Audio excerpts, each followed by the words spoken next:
Yo, what's going on, guys? Welcome back to a brand new video on the channel. Inside of today's video, we're going to be breaking down Brawl Talk with two new brawlers. We've got 6 hypercharges. We've got the brand new rework to Power League. Well, former Power League, it is now ranked. And then we've got some balance changes which a lot of YouTubers would have missed out on. So make sure you're subscribed if you're not already. We're getting close to 200k, and as you guys know, we like to break down all of the updates with the meta and a bunch of sneak peeks as well, so make sure you subscribe so you don't miss out on this epic content. But we're going to be breaking down the first brawler that was in Brawl Talk, which is called Angelo. So Angelo is from Willow's Swamp Trio, and he is an epic brawler. So his attack is that the longer you charge it up, the more damage that you're going to deal. So it's like an archer. We're literally kind of seeing these mechanics from previous videos that Brawl Stars actually did. So we kind of leaked this brawler already, so we know a lot about it already. Also, he moves over water just like Eve, so he's got that trait. You can see by the super, he summons a swamp that damages all enemies inside of it, and it adds a poison damage to his attack, which deals damage over time just like any poison. So it's a cool super. I don't think it's really that great of a super. The radius of the super doesn't look that great, and no one's really going to walk into that because I don't think you can throw the swamp. So yeah, it's not really the best. Probably only used to increase your damage. The range looks very similar to Belle and Byron in my opinion, so it's going to have some decent range, but still outranged by the classic snipers like Piper and Nanny. Also the damage then, so the damage is pretty weird. It can go from 484 damage at minimum range, which is literally nothing, all the way up to 4,000 at max charge. I'm not sure how long it takes to charge up, but when you compare this to other heavy hitters like Piper, who deals 3,400 damage, Nanny 4,800 is actually the exact same as a big shot at 4k damage. So you can kind of compare all the big damage sharpshooters right there. So kind of falls in the middle, which is pretty good, I would say, for a brawler of that range who can also travel over water. The health is at 6,000, the same as Miko, Kit, Sprout, and Max. So I would say moderate HP, but kind of still on the squishier side in comparison to other brawlers. Again, the range is similar to Belle and Byron, and the star power looks like it's going to be that you heal when you're inside the super for 600 healing per second, which doesn't really seem like a lot as well. So my predictions with this brawler, I think Angelo will be pretty average, if anything on the weaker side. So now breaking down the second brawler with the brand new update called Melodie. So Melodie is a mythic brawler. Typically she is close range but shoots a long range shot. Also, like Fang's shoe, the shot is actually a lot longer and you can actually see where it goes, but that's kind of the closest comparison that I could make. Every time she hits an opponent, she gets a musical note around her, and you can get up to 3 musical notes, and they disappear after 3 seconds as well. Those musical notes will of course deal damage around 2080 every single time, and the super is like a Mortis long dash. I don't think it's as long. It's hard to tell, but essentially when you build up your super, you get 3 dashes, and you have to use those 3 dashes before you can charge your next super. So this is the first time we've ever had something like this where you get 3 dashes or 3 chances to use your super. And yeah, to me, it looks pretty strong, right? So we go down the stats now. So the HP is at 8,200. So that's most similar to brawlers like Carl and Nita. So I'd say that's definitely above average. So not really tanky, but still a decent amount of HP. In terms of damage at long range, just a kind of shoe attack like Fang, it's at 1,040 per hit, which is similar to Stu's, just 1 bullet, and also like Spike's 1 curveball, and also like a tick mine. So it's annoying, but it's not really a lot of damage. I guess it can add up over time though when you compare it to those other brawlers. Also, the notes around her deal 2,080 damage, which is very similar to brawlers like Belle, Janet, Nita. Again, that's actually a decent amount of damage. I wouldn't really say it's overwhelming, but when you're dashing around a lot and you start chaining those notes, I think that could shred a few brawlers pretty easily. The range, again, I feel it's pretty similar to, I would say, actually no, I said it was kind of like Jessie's range in terms of the attack, which doesn't deal much damage. Also, the star power looks like the more notes you charge up, the quicker she will get.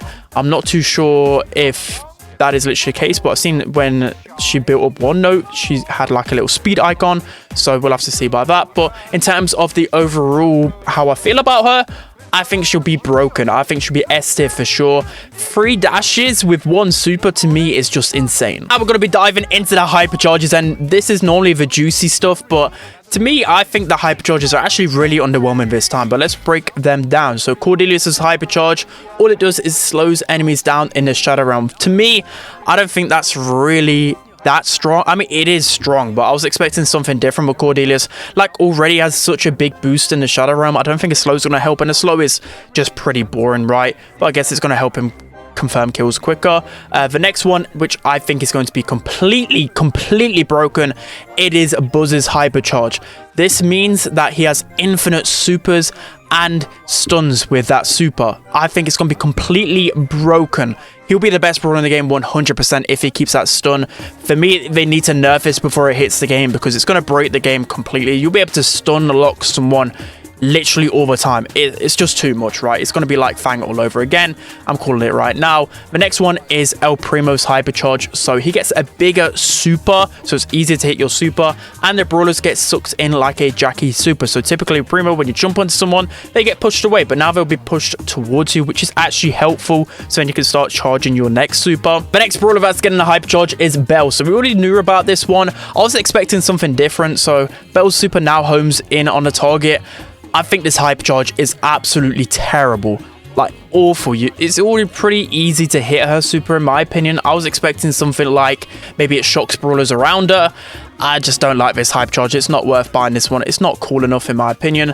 Next we have Sprout's hypercharge, which makes it so his walls will now deal damage and kind of slow enemies if you get too close to them.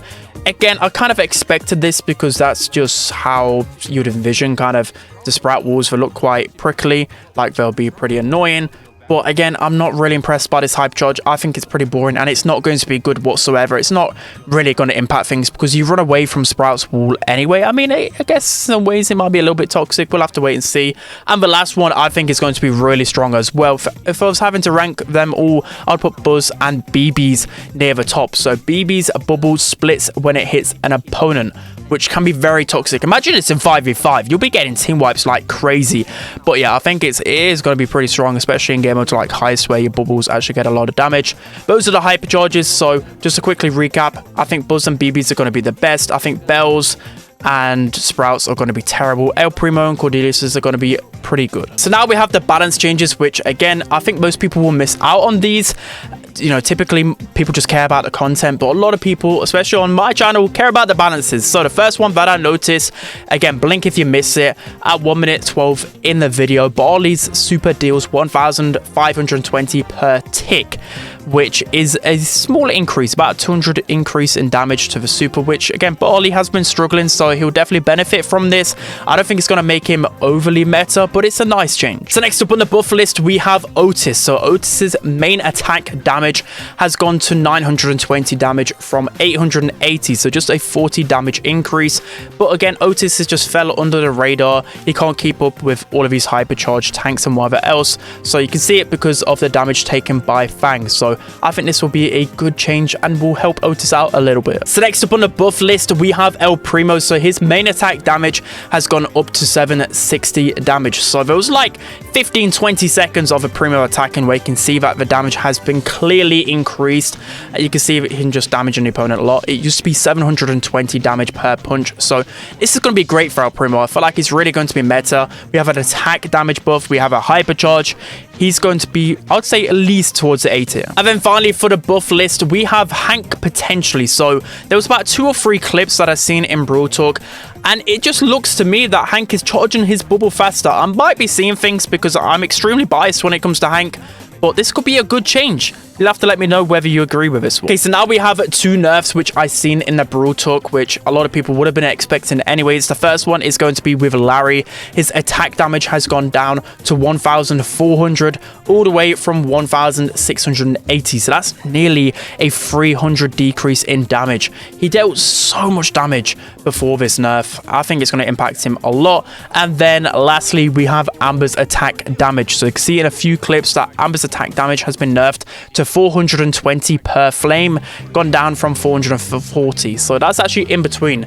Before the buff, she used to deal 400 per flame. So just like Bo, I think she's going to land in a decent spot. but you know, Amber's just been shredding the meta, so she definitely needed this nerf. And finally, we're going through the ranked breakdown, giving you guys my thoughts and my honest feedback on whether it's going to be a good or bad change for the ranked community in general. So to begin with, you can only select brawlers with power level 9, which has been a change I've been asking for the longest time. A really good change. From bronze to gold rank, it's going to be a best of 1 with no banning phase, and then from diamond and above, it's going to be the same power league as we all love and enjoy, so a best of 3 with a banning phase. You can only play diamond if you have 12 power 9 brawlers, which again is a fantastic change. Not much more trolling that's going to be happening now in my power league games. I love it. They've actually removed solo and team Q and merged it into one, so I kind of had a feeling they were going to do this. I'm not too sure how it's going to work out. I don't know how to really feel about it, because well, they've made some changes, right? If you play solo versus a team, matchmaking will adapt and make it more balanced. I'm not too sure. Again, we'll have to try it out, but you know, you're going to be pretty screwed if you've got some bad randoms and you're facing off against a team full of pros. You're not going to be winning that, right? If you're facing Zeta, the world champions, you're not going to stand no chance, but we'll see how that goes. You can now see your elo by points and see how far away you are from the next rank, or how far you're away from tilting, which is a fantastic change. Again, I absolutely love this one. Your rank is reset at every season start, but you'll get a boost depending on what rank you finished last season in Power League or in ranked, but that's just like CR. Again, another change that I really like. It's more incentive to play Power League right now as well, because there's more rewards. So the rewards, this is how it is. I'll go through it really quickly. So for bronze, you get 2 ranked star drops and an epic star drop. For gold, you get 2 ranked star drops and a mythic star drop. From diamond, you get 2 ranked star drops and a legendary star drop, and the same goes for mythic, legendary, all the way up to masters. So for a ranked star drop, if you guys don't know what it is, you'll get Power League cosmetics from this only, and the skin for this Power League season, so I think every single month there'll be a Power League skin, you actually just gain for free. You don't have to buy it with gems anymore, with bling. You literally get it for free out of that ranked star drop, which is going to be pretty good. And again, that legendary star drop is going to be good. I was expecting a little bit more in terms of progression, but I can't complain. A brand new star drop in the game, that's really exciting, right? Especially for the casual player base. And also a really good change is now your rank can be seen on your battle card. I've been asking for something to show off your rank in game a little bit more, and it looks so cool. Imagine having your master's emblem on the battle card before you load in. There's some fantastic changes in this. I'm really happy about it. So now we have the controversial stuff, leaving it till last. We have the modifiers, which I'm very scared of. I've been openly critic about it on Twitter, because modifiers and competitive don't really go hand in hand, but I'll be glad to at least say that they're not toxic. It's not like there's just going to be an energy drink on the map, but again, some of them I'm not really a fan of. But let's dive into it then. I'll give it a test. And Brawl Stars did say that after 2 months, if they've looked at the data and also just seen community feedback and people don't like it, they'll just rework it or remove it. So I'm glad about that. Anyway, so first one, we have the classic one, which I'm happy for. I thought that it was only going to be modifiers. The next one is called quick fire. So when your attack hits an opponent, you will gain 1 ammo back. So this is going to help everyone out. It's going to help the slow reload brawlers like Piper.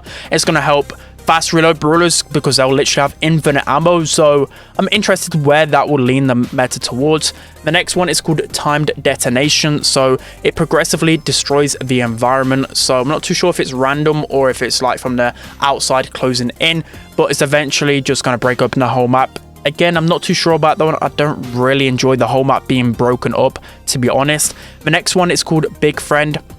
So all brawlers have their HP equal to the highest HP brawler on the team. Again, I'm not too sure how to feel about this. This doesn't feel like Brawl Stars. That feels like a Mega Pig modifier. That'd be really fun, a Mega Pig, but competitive? That's going to be crazy. You could just pick like Hank or Frank and then go like Spike, Crow, the lowest HP brawlers in the game. I don't know. It's going to be a bit too crazy in my opinion. Too much of a meta shift, but I'll give it a go. It'll probably be fun for a while, and then competitively speaking, I'll probably get angry about it. The next one is called Bobbed Ammo. So all ammo on the safe and enemies, I believe, leaves a dot like Byron. I saw in a lot of clips like there was like 10 HP going down, 7 HP going down really fast. Again, I'm not too sure how to think about this. We'll have to test it out. I don't know. we'll see. That's probably going to be really hard to regen in, right? But I don't think that should affect the meta too much. It's just going to affect the gameplay. And then the last one is called Sick Beats. So all brawlers are going to be immune to all forms of knockbacks, stuns, and slows. So my guess is that assassins are probably going to be really good in that game mode.